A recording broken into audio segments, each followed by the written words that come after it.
Subscribe now and press the bell icon. Never miss an update. आपका apartment हो या आपकी ऑफिस की बिल्डिंग, एक सिक्योरिटी गार्ड के भरोसे आपका वक्त बड़े सुकून से गुजरता है।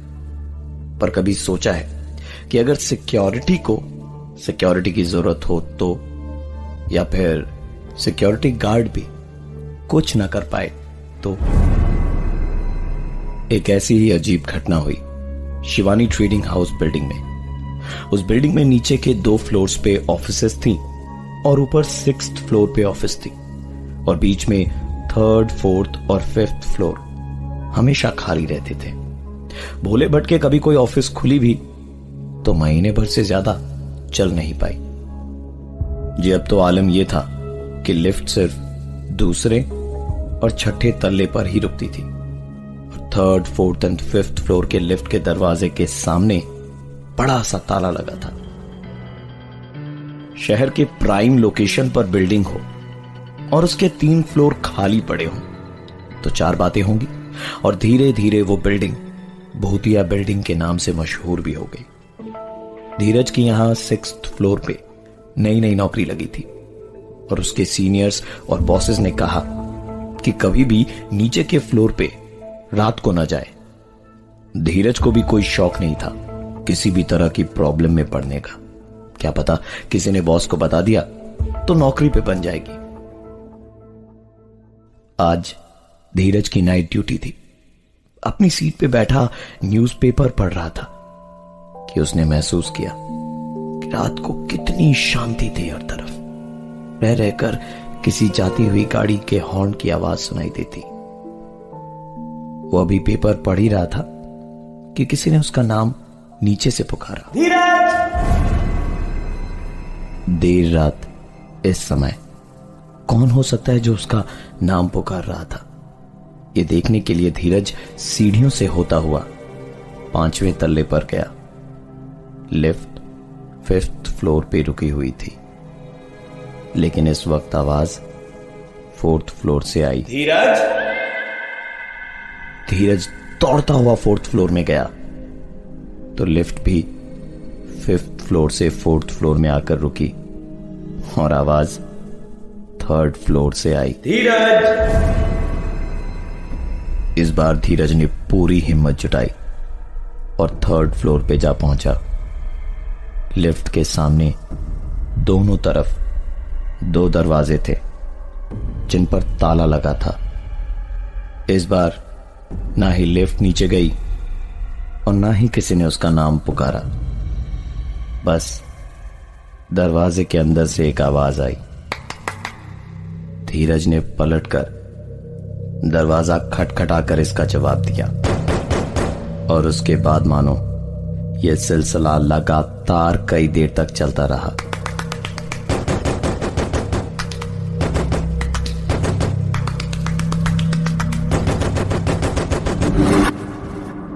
जब चीजें बर्दाश्त से बाहर हो गईं और धीरज को समझ में आने लगा कि कुछ गड़बड़ जरूर है, नहीं तो बंद दरवाजे से ऐसी आवाज कैसे आ सकती है, धीरज ने आफ देखा ना ताव सीधा ऊपर की ओर भागा।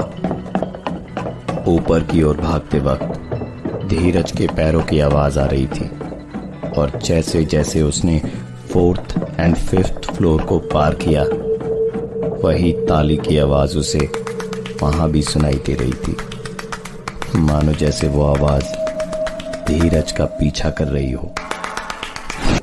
वहां एज अ सिक्योरिटी गार्ड काम करना शुरू किया था। इस बिल्डिंग के सिर्फ 2nd और 6th फ्लोर में ऑफिसेस थीं और बाकी सारे के सारे फ्लोर्स खाली थे, जिस कारण लोग इसे हॉन्टेड बिल्डिंग के नाम से भी जानते थे। नाइट ड्यूटी करते वक्त धीरज ने सुना कि कोई उसका नाम पुकार रहा है। धीरज! जब 3rd फ्लोर पहुंचा तो बंद दरवाजे के अंदर से उसने एक आवाज सुनी। धीरज ने तुरंत ऊपर की तरफ दौड़ लगाई और इस बार वो आवाज 4th एंड 5th फ्लोर से भी आ रही थी, मानो जैसे वो आवाज धीरज का पीछा कर रही हो।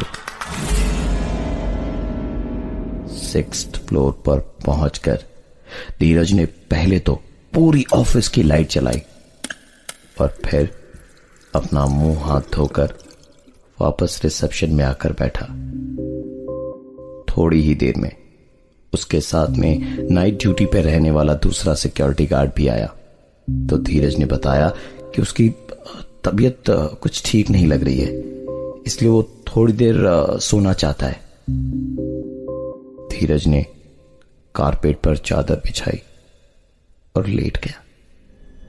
जमीन पे सोने से नीचे के फ्लोर की सारी आवाजें उसे साफ सुनाई दे रही थी। धीरज को हल्की हल्की नींद में सुनाई दिया। आवाज ऐसी थी जैसे बॉल नीचे वाले फ्लोर की जमीन पे नहीं बल्कि छत पे गिरी हो। यह सुनकर धीरज चौंकते हुए उठा तो उसने बॉल की जमीन पर गिरने की आवाज साफ साफ सुनी, जो दूसरे सिक्योरिटी गार्ड को सुनाई ही नहीं दी। धीरज को लगा कि ये सब शायद उसका वहम है, लेकिन उसका वहम यकीन में तब बदला जब दोबारा वो सोने की कोशिश कर रहा था और उसने अपने कानों में एक आवाज फर्श की दूसरी तरफ से सुनी। कौन ऐसे ही जमीन से चिपका के सोए रहना, उठना मत। तू उठा तो मैं गिर जाऊंगा। धीरज को किसी ने जोर से धक्के से जगाया और चिल्लाया, अबे क्या बड़बड़ा रहा है नींद में धीरज, पागल हो गया है क्या? धीरज उठते के साथ ही अपनी कमर पकड़ के जोर से चीखा।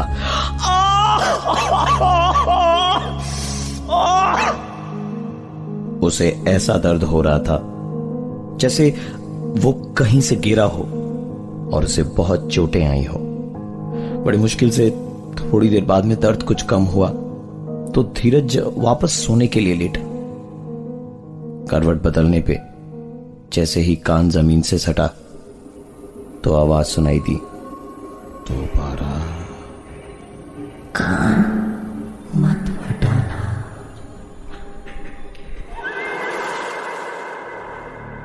धीरज ने तुरंत अपने साथी से कहा, भाई तू नीचे जाके देख कि मैं जहां पर सो रहा हूं उसके ठीक नीचे कौन है, और सुन मैं तुझे फोन कर रहा हूं, तू लाइन पे रहना, काटना मत। धीरज का साथी नीचे गया और फोन पे कहा, मैं नीचे हूं, केवल से अंदर झांक रहा हूं, लेकिन यहां अंधेरा इतना है कि कुछ दिखाई नहीं दे रहा है। कि ठीक तभी धीरज ने एक आवाज अपने फोन पर सुनी। उसकी चीख के तुरंत बाद ही फोन कट गया। धीरज दौड़कर नीचे गया तो देखा 5वें तल्ले के कमरे का दरवाजा खुला हुआ था। कमरा पूरी तरह से खाली था और अंदर बत्ती जल रही थी। धीरज ने हिम्मत जुटाई और अंदर घुसकर पूरे घर को अच्छे से देखा। उसे कहीं भी उसका दोस्त दिखाई नहीं दिया। जब वो कमरे से बाहर निकल रहा था तब उसकी नजर गई कमरे की छत पर और वो नजारा देख पहली बार धीरज अंदर तक सहम गया था। छत पर किसी आदमी के हाथ और पैर के निशान थे। शिवानी ट्रेडिंग हाउस के 6th फ्लोर में पड़ी थी और इस बिल्डिंग को लोग भूतिया बिल्डिंग के नाम से भी जानते थे, क्योंकि इस बिल्डिंग के 3rd, 4th and 5th floor में इस बिल्डिंग के प्राइम लोकेशन में होने के बावजूद कोई ऑफिस नहीं थी। धीरज जब फर्श पर सो रहा था तो उसने अपने कान में एक आवाज सुनी जो फर्श के उस तरफ से आई थी। कौन ऐसे ही जमीन से चिपका के सोए रहना, उठना मत। तू उठा तो मैं गिर जाऊंगा। धीरज का साथी धीरज के कहने पर 5th फ्लोर गया और वापस आई तो बस उसकी चीख, जिसे सुनकर धीरज दौड़ कर गया। 5th फ्लोर का दरवाजा खुला था और अंदर कुछ भी नहीं दिखा कि तभी धीरज की नजर छत पर गई, जहां किसी के हाथ और पैर के निशान कुछ यूं बने हुए थे मानो जैसे कोई वहां चिपका हुआ हो।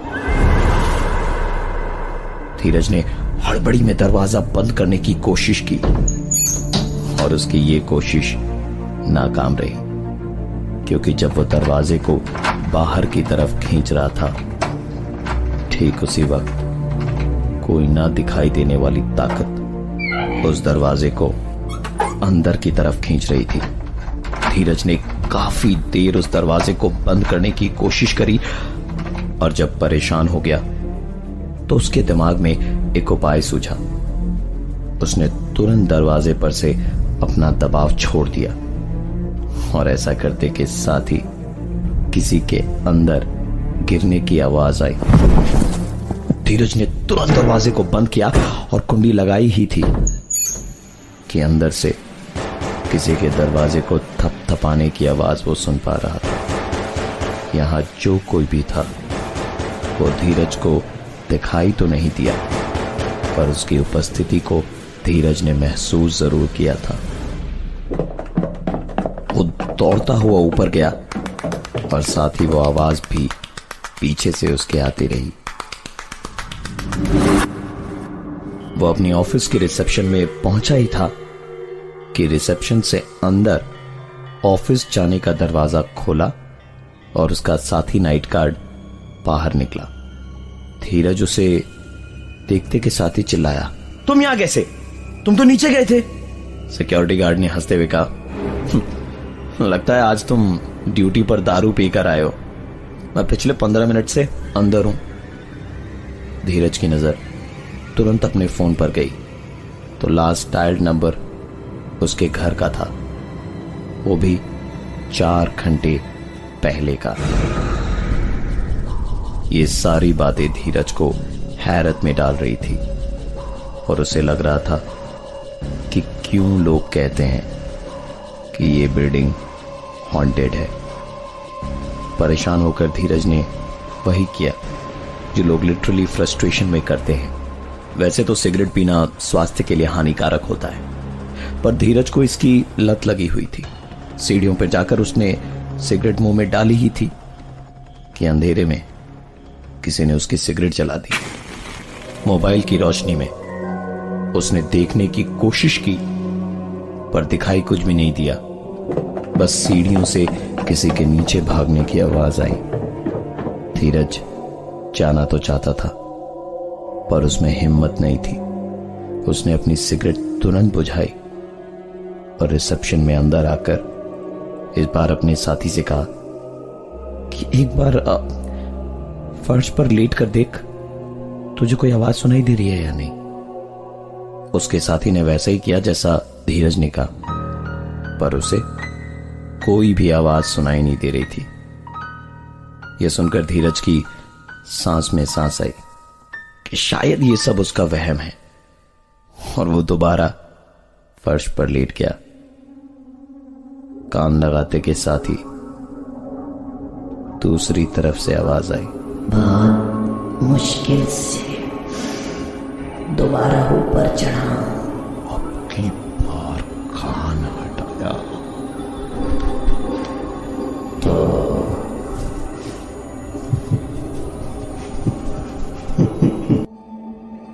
धीरज के साथ नाइट ड्यूटी के दौरान हो रही थी कुछ ऐसी घटनाएं जो उसके विश्वास से भी परे थी।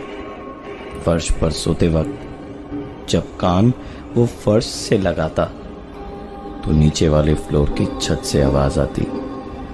इस बार जब उसने कान दोबारा लगाया तो फिर से आवाज आई, बहुत मुश्किल से दोबारा ऊपर चढ़ा। अब की बार कान हटाया तो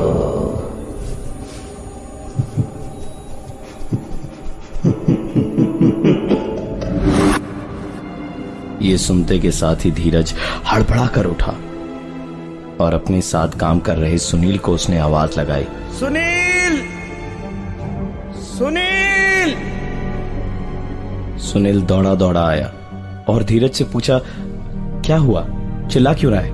पर हैरानी की बात यह थी कि धीरज को ना तो अपनी आवाज ना ही सुनील की कही हुई बातें सुनाई दे रही थी। उसने बार बार अपने कान पर जोर जोर से मारा, पर फिर भी उसे कोई आवाज सुनाई नहीं दी, मानो जैसे वो अपने कानों से बहरा हो गया था। वो पागलों की तरह चीखता रहा पर अपनी आवाज नहीं सुन पाया। तंग आकर वो वहां से भागा और सीढ़ियों के रास्ते जैसे जैसे वो हर एक माले को पार कर रहा था, कमरों के दरवाजे अपने आप खुल रहे थे। वो दरवाजे जिन पर ताला लगा था, और जैसे ही वो तीसरे माले पर पहुंचा उसकी आंखें अटक गई, क्योंकि तीसरे माले पर प्लास्टिक की एक गेंद सीढ़ियों के ऊपर टप्पा खाते हुए धीरज की ओर आ रही थी। धीरज पलटा और उसने ऊपर की ओर दौड़ना शुरू किया और वो गेंद उसके पीछे पीछे आ रही थी। जैसे ही धीरज छठे माले पर पहुंचा, उसने एक बार पलट कर देखा तो वो प्लास्टिक की गेंद बड़ी जोर से उसकी तरफ आई और उसके पैरों से टकराई। पहले से ही डरा हुआ धीरज इस टक्कर के कारण लड़खड़ा कर गिर गया और उसके कान एक बार फिर से फर्श पर थे। इस बार उसने आवाज सुनी, अब की बार कान हटाया तो तुम भी हमारे साथ खेलोगे। धीरज ने अपने कान इस बार वहीं लगाए रखे और सुनील के कहने पर भी उसने अपने कान नहीं हटाए। और वैसे भी उसे सुनील की कोई भी बात सुनाई नहीं दे रही थी। वो बस रोते रोते बोल रहा था, अगर मैंने कान हटाया तो मैं खत्म हो जाऊंगा।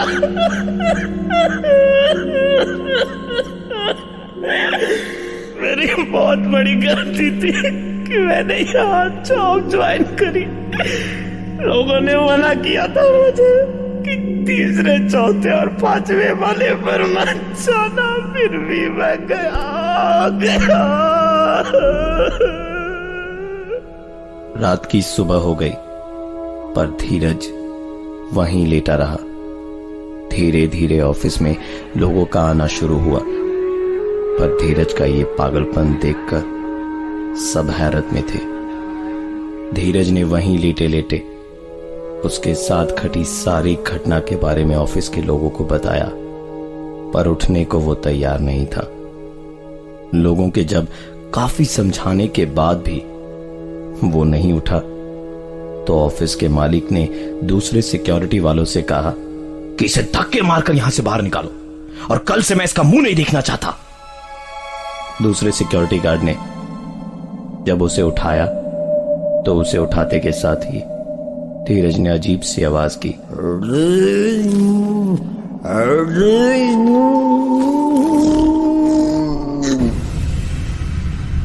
और उसके कुछ देर बाद ही धीरज की सांसें बंद पड़ गई। उसकी मौत एक रहस्य बनी हुई है, जबकि मौत की सच्चाई सबको मालूम है। आज रात सोते वक्त अपने कान फर्श पर मत लगाइएगा, क्या पता कहीं आपको भी कुछ सुनने को मिल जाए।